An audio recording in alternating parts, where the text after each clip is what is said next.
On May 9, 2022, well-known rapper Young Thug, born Jeffrey Williams, was indicted in Fulton County, Georgia under the state's anti-racketeering law, with prosecutors alleging he led a violent street gang known as YSL, tied to his record label Young Stoner Life. The sweeping charges included conspiracy, gang activity, firearms, and narcotics offenses, later reinforced by a reindictment that August. His trial was set for June 2024, but the proceedings took a dramatic turn when Chief Judge Euro Glenville held one of the state's key witnesses in contempt for refusing to testify despite being granted immunity. Ordered jailed until June 10, the witness eventually reversed course after a private meeting in the judge's chambers with prosecutors, without the defense present. That closed-door discussion, transcribed by a court reporter, is now at the center of controversy, as it qualifies as an ex parte communication, which is strictly barred under Rule 2.9 of the Georgia Code of Judicial Conduct. When defense attorney Brian Steele learned of the secret meeting, he wasted no time confronting the judge in open court, setting off a legal battle that could ripple through the entire case. The way I understand my constitutional obligations, pursuant to the 6th and 14th Amendments of the United States Constitution, the corresponding sections of the Georgia Constitution, I'm required to make a full and complete statement to the court. For the record, and if God forbid this goes up on appeal for the appellate courts or another tribunal, commission, or administrative body, I was told, based upon information and belief, that when we arrived at 8:30, 9 o'clock today, we did not come into your courtroom until almost 11:30. And what I found out just recently, this is not waived, is that supposedly in chambers, this honorable court reporter at times, honorable court at times, district attorney or district attorneys from the DA's office, as well as investigators, sheriff deputies, Mr. Copeland and his counsel met together. None of the defense team, to my knowledge, was aware that this was going on. It was told, based upon information belief, that it was told to the district attorneys that Mr. Copeland intended to plead the Fifth Amendment. Then I was told, based upon information belief, that Adrian Love, the lawyer for Mr. Copeland, and this court were together, and Ms. Love made representations that John Melnick supposedly spoke with some attorneys for the accused and wrote an email to Ms. Love, to Adrian Love, stating that Mr. Melnick does not represent the witness, and that Mr. Melnick wrote an email saying F you, and then somehow that email was CC'd to me. That never... Mr. Steele, can I interrupt you just a second? I'm kind of disturbed because that's ex parte. All that was an ex parte conversation. How did you find out about any of that? Well, I'm disturbed too. And the reason I'm asking you a question. How did you find out about it? I'm going to ask you the question. Okay. Scuttle, if you look at SCUDDER versus State, which is 298 Georgia, 438, it's Division 2, 782 Southeast 2D 638, 2016. Our highest court says when a court meets, because Mr. Copeland comes in, meets with the court supposedly made statements, which I assume is somewhat accurate based upon what you just said. We're entitled, Mr. Williams and every other person wrongly charged here is entitled under the Georgia Constitution to be present. That's a critical stage. It's just like when you meet with me, and you and Mr. Adams meet with me, and others have met with me. It's those are ex parte for a lot of different other reasons, but I will certainly note that for purposes of the record. Well, I'm going forward. What I was told was that Mr. Copeland said... And you haven't answered my question yet. I'm not going to answer that question. You're not? No, I will not answer that question. Why will you not answer that question? Because I want to make sure that what I say is accurate, and I'm not trying to... No. I'm asking you, how did you get this information? I'm not telling the court. What I'm saying is based upon information... Okay, well, listen, if you don't tell me how you got this information, then you and I are going to have some problems. We can have this... I have problems right now. Okay, I know. Look, I don't want to know about your problems, okay, at this point in time. All I'm asking you at this point in time is, how did you come upon this information? Look, if the case gets reviewed, the record's going to be available for our appellate court and for whatever reason. But it's disturbing that how somehow you have surreptitiously gotten information in regards to the court's private ex parte conversations with a party. I mean, A witness who was sworn in Friday? The court's telling, this is what I was told. If this is not true, not true. This court handed Mr. Copeland. Tell me how you got the information. Listen, whatever you want to do. Tell me how you got the information, then we can go ahead and go forward. I'm not going to say that. What I'm going to say is this. I was told, and I hope this concerns the court. It concerns me that you have proprietary information. Why is it or proprietary? Information that you should not be having that was ex parte. Why? With a party. Why? State of Georgia. How about the witness? How about Mr. Copeland, who supposedly announced he's not testifying and he'll sit for 2 years, and then supposedly this honorable court, or excuse me, let me rephrase that. This court supposedly said, I can hold you until the end of this trial. Ms. Hilton supposedly said, actually, all of the defendants and then all 26 people are disposed of. If that's true, what this is coercion, witness intimidation, ex parte communications that we have a constitutional right to be present for. So I understand that you're upset towards me, but I don't know what I did. Mr. Steele, I still want to know, how did you come upon this information? Who told you? What I want to know is, why wasn't I there? Why? Sir, I'm going to hold you in contempt if you don't tell me who tell me who this information was from. I don't want to be held in contempt. Well, I'm not answering that question. That's attorney-client privilege information. I am not attorney-client privilege. Unless you were in my chambers, that's the only way you can figure out. I tell you what, I'm going to give you 5 minutes. If you don't tell me if you don't tell me who it is, I'm going to put you in, I'm going to put you in contempt, because that is not attorney-client privilege. Attorney work product privilege. I am not. How did you get that information supposedly from my chambers? Did somebody tell you? I'm not. You should have told me. You got 5 minutes. Well, I don't need it. I want to continue. You got 5 minutes? This is what I was told. Mr. Copeland made statements. When Judge Glenville pressed defense attorney Brian Steele to reveal how he learned about the ex parte meeting, Steele refused, invoking attorney-client privilege. The judge then called a 5-minute recess and warned that if Steele did not disclose his source upon return, he would be held in contempt. Under Rule 1.6 of the Georgia Rules of Professional Conduct, attorneys are bound to protect all information obtained through the professional relationship, not just confidential communications from clients but any knowledge gained in that role, regardless of source. Yet, the rule also carves out a narrow exception: disclosure may be required under a direct court order. When proceedings resumed, Judge Glenville summoned Steele to the podium, setting the stage for a collision between judicial authority and professional ethics. Okay, Mr. Steele, would you take the podium, please, sir?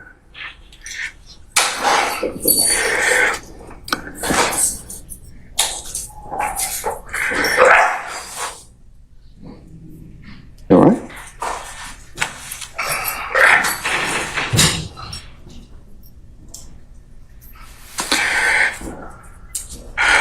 All right. Mr. Steele, before I recessed, I asked you, how did you get this information? And it is not covered by work product. There's only one way you could have gotten it. So I'm going to ask you again. And I respect that. And it gives me no joy, but as you know, Georgia Rule of Professional Conduct, please check me. Rule 1.6, comment 5 reads, and this is what I have. 1.6. I know what the rule says, but here's the thing. Well, let me just. You need to please tell me who you got it from. I'm not asking you sum and substance of anything as of yet, okay? But I need you to tell me how you got the information. If you don't tell me how you got the information, I'm going to hold you in contempt. I understand, and I don't want to be held in contempt. And I don't want to hold you in contempt, but this is so sacrosanct to have a conversation in my chambers parroted to you and others. It is that serious. Yeah, and that's why I raise it. It is that serious that we should have been there, and it shouldn't have happened. Sir, that's a whole separate issue, and that's why ex parte conversations are recorded. Why would it be ex parte? You're acting like it's ex parte under seal. It's ex parte. It's ex parte because that's what the state asked me to do. It's just like when you asked me for an ex parte conversation. I've never asked this honorable court or any court to meet with me and a witness. Sir, you're straying off the issue. I'm not. I'm trying the issue is the issue is how did you get this information? I understand the issue. I promise you, I understand it. But what I'm trying to ask you is, if you look at comment 5, this is how I understand the law. You cannot you can't violate something and then use privilege. Okay? I'm not violating anything. Okay, but that's why I'm saying, how did you get information? But just listen to what I'm trying to tell you. You're saying, you're threatening me with contempt. The privilege in 1.6 would occur if you were in the right place, right time to begin with. You weren't. Let me tell you, I'm just reading from it. But if I'm reading it wrong, I'm not trying to.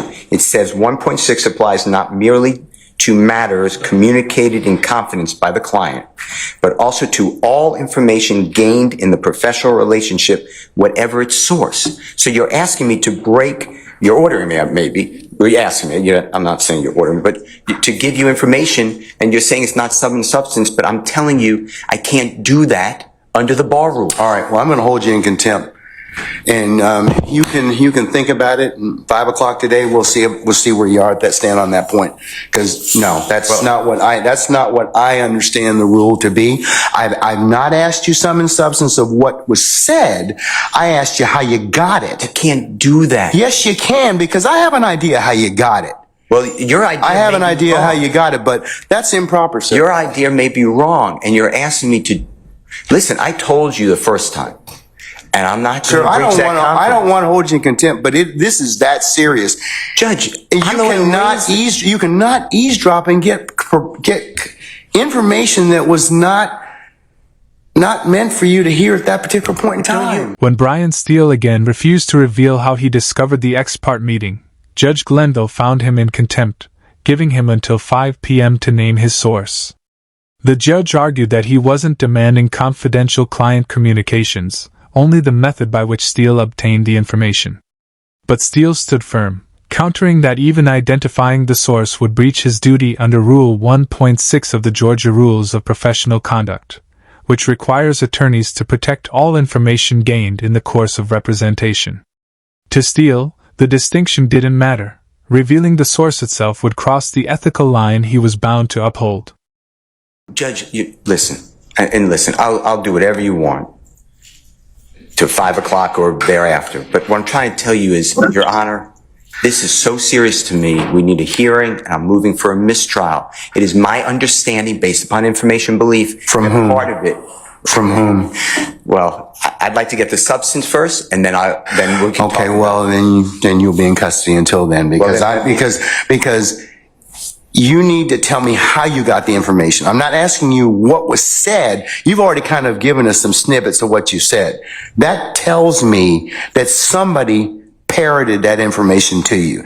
So, but you're assuming something because I told you already. Well, then, other than if you were sitting, unless you were sitting in there with a recorder, or Miss Love or Miss Hilton, or one of the deputies gave you that information, or Miss Weaver shot you a rough copy of the transcript, there's only one other person that's left. Well, Your Honor. And if that person gave you that information or shared that information with you, she probably violated privilege. Well, let me tell you two things. One, I don't know how that is a privileged communication. It shouldn't have been. Well, it's because she has a client she's supposed to represent. Who are you talking about? But anyways, I'm not going to have a... When I got this information... I'm not going to have any further conversation with you about this. I want to know, the question still remains. I want to know who gave you the information? I'd like to know what information happened outside our presence. That's really it. He can go into custody at this point in time. I think that the court needs to again declare a mistrial based upon... Okay, and I'm going to deny your motion. I'm going to deny your motion. I understand that you spoke with a witness outside of our presence. And whenever, yes, I had an ex parte conversation, which is appropriate. And you influenced the witness based on information belief, and I'd like to have that all on the record. All right. I mean, I don't know why that's so hard to do. If nothing happened bad, that's fine.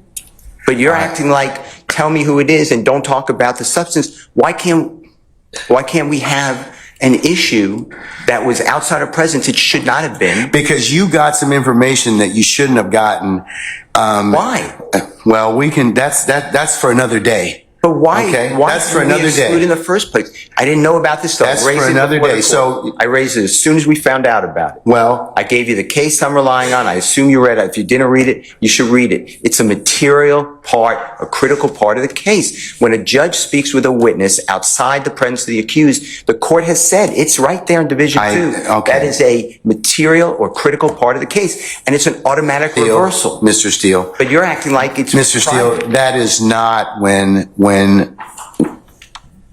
that is not the case when somebody discloses information in a ex parte conversation that one of the parties lawfully asked me to hold. You're not supposed to have communication with a witness who's been sworn. You know that I'm not telling you. I'm just saying if you read I'm assuming you read it. That's what it says. Brian Steele moved for a mistrial, arguing that Judge Glenville's secret ex parte meeting with a witness fatally compromised the fairness of the proceedings. A mistrial, by definition, ends a trial before a verdict when an event makes it impossible for the case to continue impartially. And while such cases can often be retried, the damage to the integrity of the current trial is irreversible. Georgia law is clear. Under precedent like Scudder v. Georgia, 2016, defendants have the right to be present at every critical stage of their trial, unless they knowingly waive that right. In Scudder, the court ruled that no violation occurred because the judge openly announced his private meeting and neither the defendant nor counsel objected. But here, Judge Glenville's meeting happened behind closed doors, without notice, without consent, and without any opportunity for the defense to object or waive. That secrecy cuts to the heart of due process, giving Steele and the defense a strong legal foundation to claim their client's constitutional rights were violated and the entire trial compromised. And you did it supposedly. Does the state wish to be heard? You said it supposedly. Yes, Your Honor. And what I'm trying to get to is why did that happen outside of presence? And I need to have I'm respectfully requesting the transcript that you mentioned to be given to us so we could really understand it. And then anything that was not on the transcript, if anything, that we understand what happened outside our presence. Okay. And now you have put it where somehow I have to reveal, and I told you the first time, I'd be breaching 1.6. And I know you're assuming something. I don't think you're breaching 1.6. You can't hide behind 1.6. I'm not hiding behind anything. You can't hide behind, yeah, but the thing is, I think you got this information, somebody disclosed it to you, and that's the only way you could have gotten it. What I got. Because unless you're sitting there, you're eavesdropping. So you can't use something ordinarily that you had no business getting to begin with, and then stand on, well, hey, we didn't give you the information, or that a party didn't give you the information. So, Your Honor, but that's the issue, isn't it? well, why aren't we that leads to be told. But right now, we don't know why we were excluded from that. Mr. Steele, and I want that information because Mr. Williams' constitutional right under the Georgia Constitution. Just stop at this point in time, because Article 1, Section 1, paragraph 4. You've already said that. You've already said Georgia that. Constitution, and we have the right to be present. All right, Mr. And we're not waiving anything. Yes, Madam. Ms. Lowe.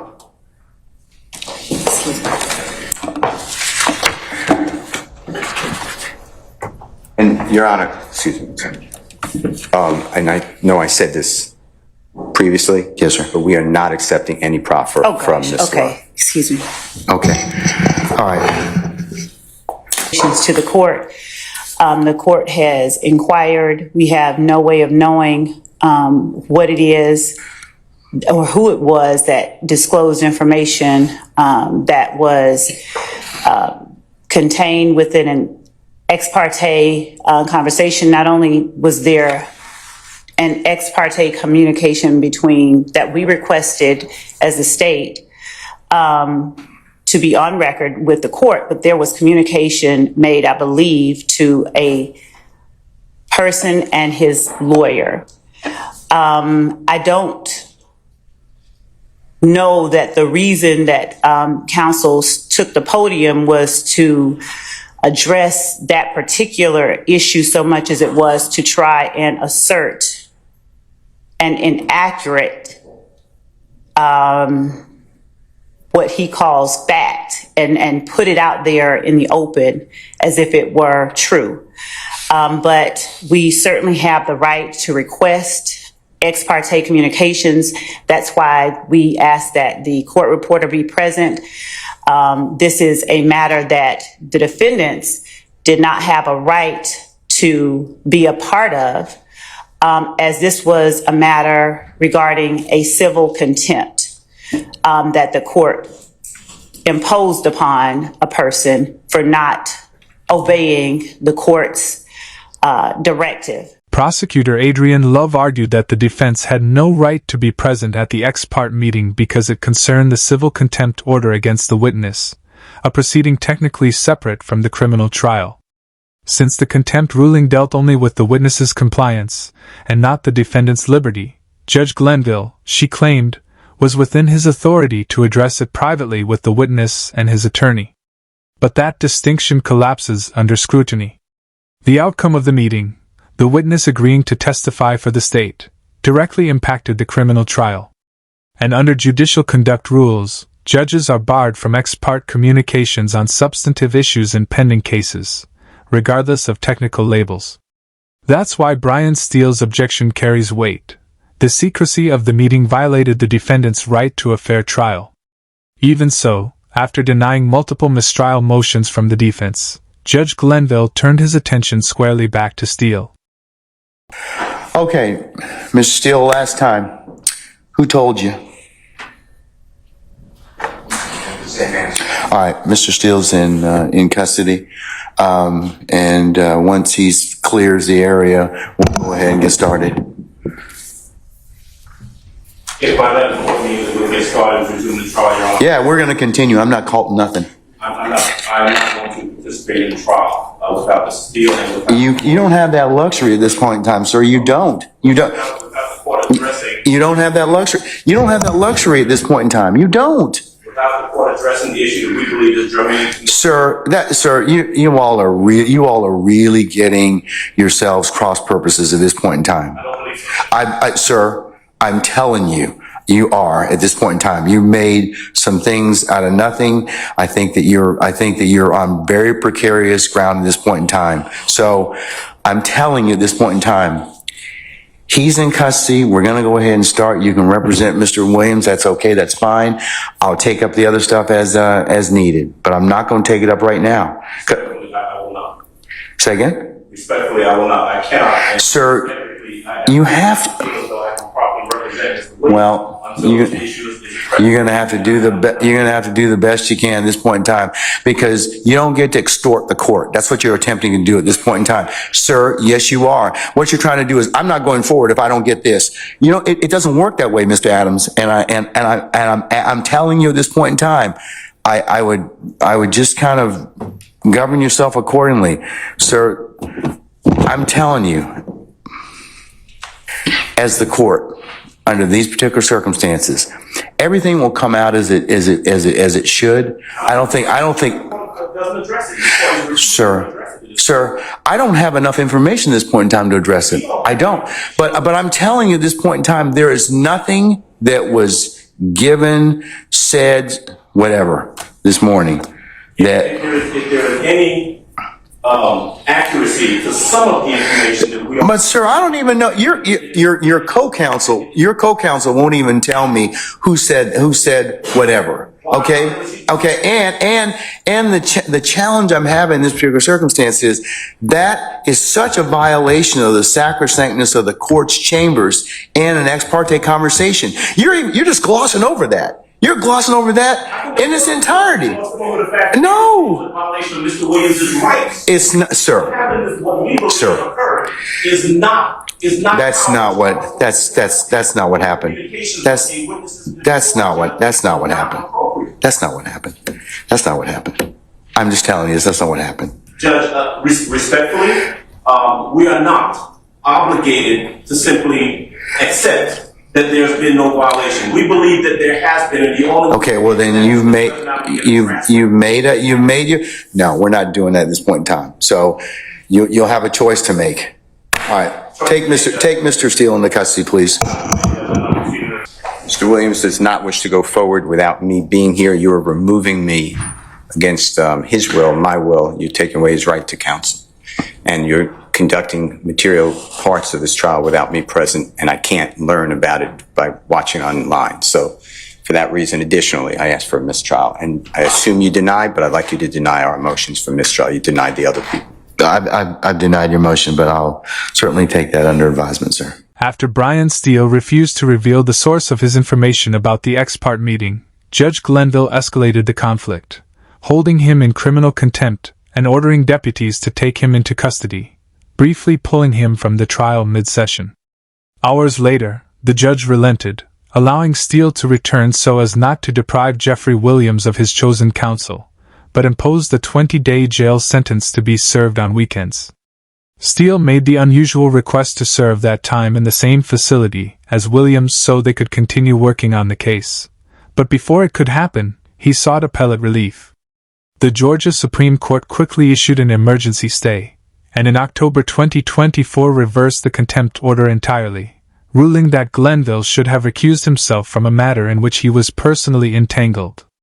By then, Judge Rachel Krause had already removed Glenville from the case, assigning Judge Paige Reese Whitaker to preside going forward. That same month, Williams entered guilty pleas to gang, drug, and firearm charges, plus a no-contest plea to racketeering, ultimately receiving a 40-year sentence, mostly suspended, leaving him with time served and 15 years probation, but with the threat of 20 years in prison if he violates its terms. Beyond the headlines, the clash between Glenville and Steele exposed a deeper fault line in the justice system, the tension between judicial authority and the ethical duties of defense counsel. Judges wield the power to control proceedings, but attorneys are bound by professional rules to protect client confidences. This is precisely why ex parte meetings are barred except under rare circumstances, because even the appearance of one side gaining influence outside the adversarial process can erode trust in judicial impartiality. In the end, the case stands as a reminder that fairness in court is not just about verdicts, it's about the integrity of the process itself. Thank you for watching. Be sure to like, share, and subscribe so we can continue shedding light on cases that shape our justice system.